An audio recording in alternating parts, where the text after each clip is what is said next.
So welcome to So Let's Talk Music TV. I got my boy Phife Dawg with me from legendary Tribe Called Quest, and thank you for coming. I appreciate it. It's nothing. Let's talk music. That's what's up. So I know you are legendary in hip hop, and I just really want to know, when did you really? Think? Yes, I do know. When did you really first fall in love with hip hop? Basically, growing up in Queens, New York, you were either playing some type of sport, baseball, football, basketball, or rhyming. If you didn't do either one of those, you were pretty much looked at as weird. So it was definitely the culture. They say New York is the home of hip hop. So I had no choice. You know what I'm saying? I had to embrace it and go along with it. And it spoke to me from Jump Street. You know what I'm saying? So if it wasn't music, it was sports. And, being as short as I was, I had to impress. Like, never got picked to be on nobody's team because I was too small. This, that, the other. But when they realized I had a heart of a lion, yeah, he's on my team. But then when I was able to rhyme, standing on a cardboard box and just rhyming at 8 years old, 9 years old, just to get girls to notice you and stuff like that, then I actually fell in love with it. Like, yo, I could get it like that? But then after a while it was like, yo, Run DMC is from my area, LL Cool J is from my area, so... And then there were a lot of artists in the area that didn't make it, but they was... And you had the Juice Crew across town, and so, growing up in New York, you had to be prepared coming out your house on the way to school. Yo, let's battle. Damn, can I get the coal out my eyes type shit? You know what I'm saying? But it prepared me for what was to come in the industry, things of that nature. So I fell in love with it, man, and I embraced it, and it's become my whole adulthood. So I got a chance to watch the awesome, super awesome documentary that you were just featured in. The Beats, Rhymes, and Life and the Travels of a Tribe Called Quest. Mm-hmm. So tell me about that whole process. Tell me about, working with Tribe again, such a, crazy level, like a movie. Actually, we were never really together during the filming of the film. You know what I mean? I was here. Jerobi was in Atlanta. And Q-Tip and Ali are the only remaining people from the group that stayed in the tri-state area. You know what I mean? So when Mike Rappaport wanted to get them, that's where he went. When he wanted to get me, and he lives in LA, so it was a short trip for him to come here.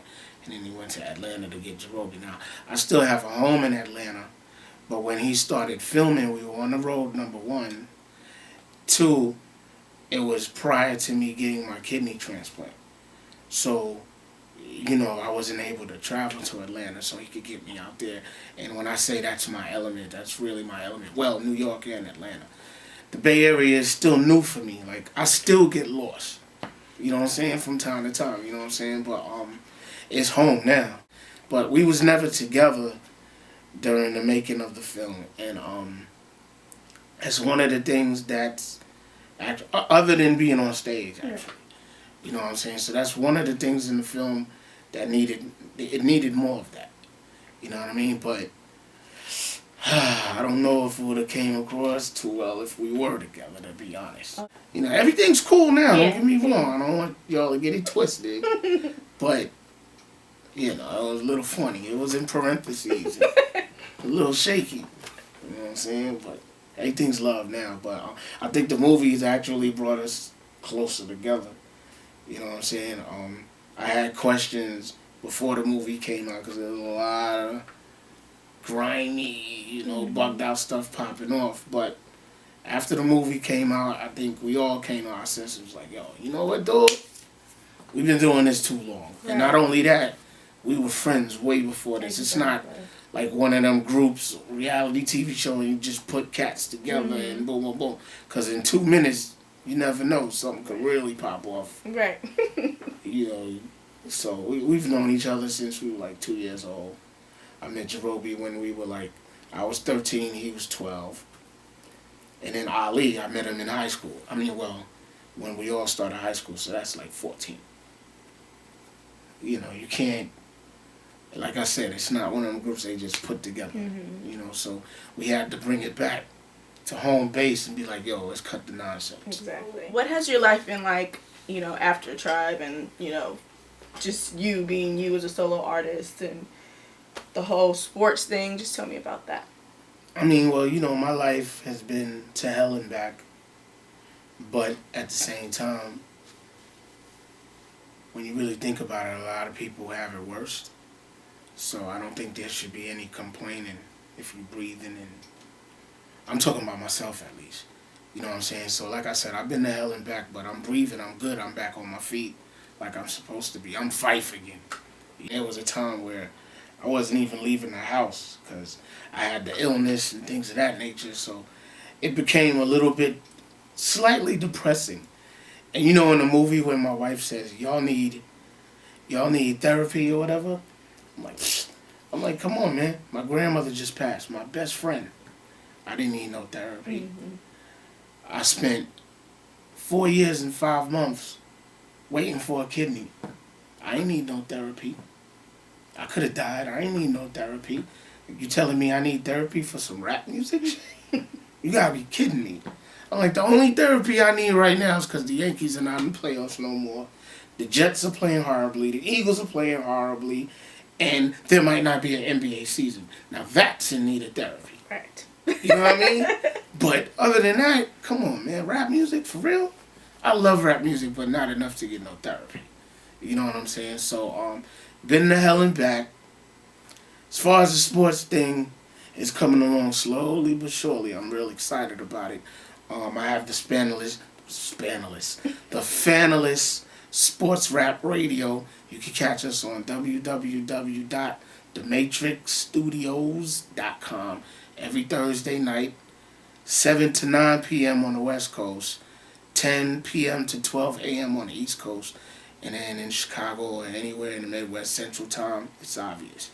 You know what I'm saying? But every Thursday night, we had Master Ace on there last night. You know what I'm saying? I'm going to have Sadat X from Brand Nubian in a couple of weeks. We had Marshall Faulk's agent a couple of weeks ago because Marshall Faulk just made it to the NFL Hall of Fame. So it's definitely building. I had Maceo from De La Soul on there a couple of weeks ago because his son is a running back at the University of Auburn. Nice. It's crazy. I got to get P. Diddy on there because I do.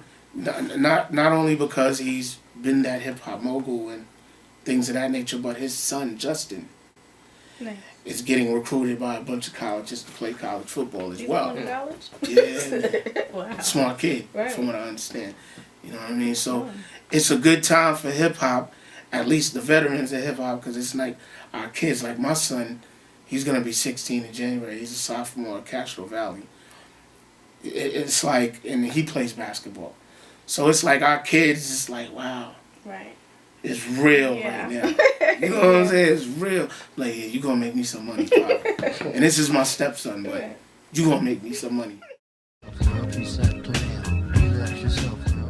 What do you have to give, like, advice to the up-and-coming artists that want to be in the music industry? Basically, if your heart is not in this at least 500%, then don't quit your day job. You're going to be in for a rude awakening. It's the type of industry where anything can happen. Sometimes anything goes. Timing is everything, you know, things of that nature. So you have to be on your P's and Q's, know your X's and your O's, you know, things of that nature. Cross your T's, dot the I's, all of that. If you come in half-stepping, you're going to fall flat on your face. So just be prepared for the worst, strive for the best. Well, thank you again for coming to So Let's Talk Music TV, and I definitely appreciate it. And what do we have looking forward to? You upcoming music? And yes. Cheryl's Big Son album coming real soon. The Phife back in the building. Tear it down, implode it real quick. You know what I mean? So I look forward to that. First single called Soul Man. Introducing my artist Lil, aka Snackbox, who also produced the track. And it also features the lovely Phife Dawg. You know what I'm saying? So we getting it popping, something crazy. We going indie, Smoking Eagles is the label. Rhythm Kids is the production crew. You know what I mean? Don't forget the Fanless Pop Off. And I'm also working on my sports show for TV, and it's called Sports in the Kia Fight. So look out for that. Beats, Finds, and Life Travels of a Tribe Called Quest DVD in stores October 18th. As we speak, you get it on iTunes. I'll let you boy.